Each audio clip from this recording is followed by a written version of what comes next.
So, I'm the manager at a copycat of a popular bakery that sells cookies. I realized fairly quickly into this job that the owners had no idea what they were doing. They had never even had a job in the food industry before opening 3 bakeries, so they would demand ridiculous things like leaving all rack covers off the cookie racks while we were open because the covers were ugly. I tried to explain that, while the rack covers didn't do a lot, they did at least prevent excess air exposure, and it was unsanitary to leave ready-to-eat food out in the open for 12 hours a day. They ignored me for over a month, all the while texting me, asking why they were getting complaints that our cookies were hard. I ended up having to tell the owners in one of my weekly reports, if we wouldn't leave food out at home like this, why are we leaving out our product that we're trying to sell to consumers and expect them to like a stale cookie? A week after I sent them that report, all of a sudden, they decided that we were going to start covering cookies again. They even bought us lids for our trays. There have been countless experiences with them that have made me question my sanity and the experience that 10 years in the food industry has given me. They tried to make me sell underbaked raw cookies because they refused to believe our ovens weren't working properly.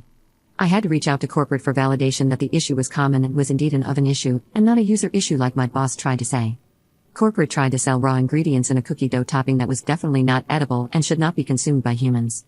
I asked the individual that assists the founder with the development of the recipes if the recipe was correct, and she said it was, and that she had brought safety concerns to the founder, who felt that because she fed her kids the recipe and they turned out fine, it would be fine to sell to the public. I informed my bosses of this information, and they, plus the other franchisees in a group email, ended up getting the item completely removed from the menu in a fury. My bosses started complaining that they weren't making money. Most would consider it well known that most businesses never even break even during their first few years. However, they were shocked. Our cookies are more expensive than our overpriced but extremely popular direct competitor. Many people look at the prices and walk right out the door. Did the owners care when I brought this to their attention? They did not, and don't forget, they opened 3 locations in under a year. They started cutting labor randomly throughout the last few months. By cutting labor, I mean they would tell me I was scheduling way too much, when the week prior they said that I was doing fantastic, and that I needed to trim or fire people immediately. When I asked for a budget, they told me to cut until they said it was good. I shed over 50 scheduled hours and multiple people, unfortunately, and they're still asking for more. I only have a 7-person staff, including myself, and the owners have never worked in the shop for more than an hour. I've withstood a lot of cuts myself, trying to preserve what staff I have left. They started having the teenage girls who work at night close alone to save money despite me telling them that many companies have policies against this to protect our safety. I was ignored until an angry parent of an underage employee tried to get me in trouble with the company. I had to take the fall. I'm drastically underpaid for my position, and I found a different job that will be an instant almost $15,000 raise. I announced my departure to my staff, and 4 people have put in their 2 weeks because they don't like where the company is going, and they know that I took the brunt of it so they didn't have to. I haven't told my bosses yet that almost the entire staff is going with me. I don't really feel bad. Update 1.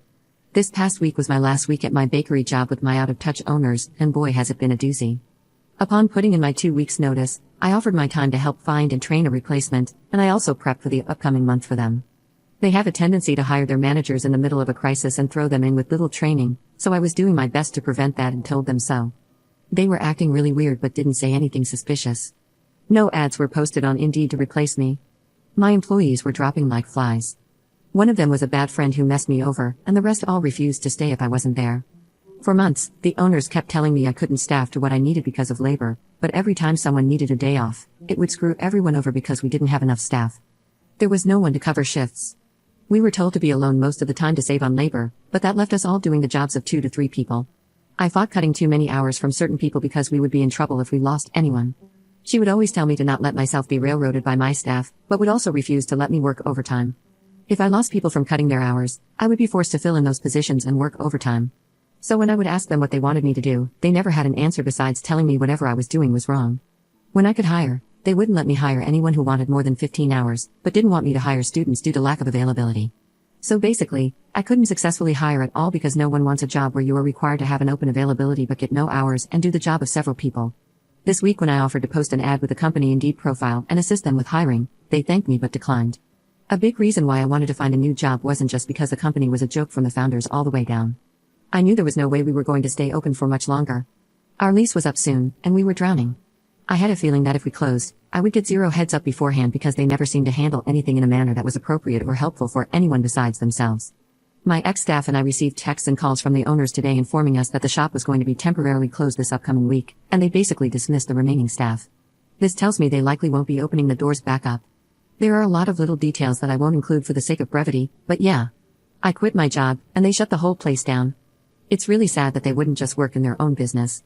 Instead, they chose to leave people without jobs with no notice. That says a lot about them as people, I think. I get 9 days off between jobs that I am insanely grateful for. I haven't gotten to have more than 1 day off in a row in over a year. I'm so excited to sleep through the night without all the work stress and to get past this burnout I've been dealing with for so long. I got a whole bunch of arts and crafts supplies, and I plan to spend a lot of time in the sun. Up in the comments. Holy smokes, I didn't expect all this lol. Thanks for all the kind messages. I can definitely answer some questions that I'm seeing a lot of people ask. First, the original company is Crumble, and no, it's not Tips Treats. I already had someone message me who works for the same owners at a different business they own, because for some reason they also own 2 swim schools, so I'm a bit uncomfortable with outing myself much more. Not that that's going to help me or anything. At this point, I'm tempted to post the 7-page expose I found about the company written by an ex-franchisee who had to shut down their business. It's quite a fascinating read. Second, there are a lot of reasons why I repeatedly convinced myself to stay as long as I did. A couple of large contributors were my perfectionist tendencies and the stupidly high expectations I have for myself, and another was my team. When I come in and see my team busting their backs for me every day, it broke my heart to think about leaving them. I knew once I left, the owners would mess them over. We are all young women, and I fought for their safety and well-being the best I could. I also really wanted to believe that they were good people who just needed help. Honestly, when I think back on a lot of my actions, I think I upheld my personal values well, and I'm not sure I would do much differently. Even if I wanted to just throw in the towel and tell them what I really felt on those bad days, I didn't want the ugly part of me taking over.